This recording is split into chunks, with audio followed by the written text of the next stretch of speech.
ఈయన వచ్చేసరికి ఆయన లేడండి, వెళ్ళిపోయాడు.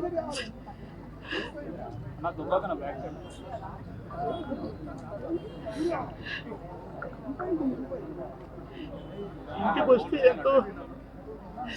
ఎంతో సంతోషంగా రారా బోరు కొడుతుందిరా అనేవాడు.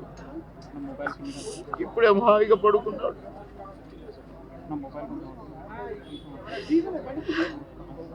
సొంత అన్నదమ్ములు, తోటన్నకు తమ్ముడు ఉన్నాడు, కానీ నేనే అసలు తమ్ముడుగా ఫీల్ అయ్యేవాడు.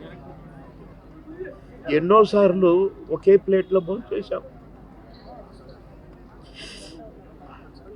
అన్నం ముద్దలు కలిపి పెట్టేవాడు నాకు. తినబాయ్, టైం తక్కువదిరా అని అనేవాడు. మేము ఎక్కడ ఏ ఊరిలో ఉన్నా, ఏ లాడ్జిలో ఉన్నా పక్క రూములే. మళ్ళీ ప్రొడ్యూసర్లు మొత్తుకునేవాళ్ళు, మీరిద్దరు ఒకటే రూమ్లో ఉంటారు కదా, అయితే ఆయన నీ రూమ్లో ఉంటాడో లేక నువ్వు ఆయన రూమ్లో ఉంటావు, మాకెందుకండి, నష్టం చేస్తారు, ఒక రూమ్ డబ్బులు వేస్ట్ అని అనేవాళ్ళు.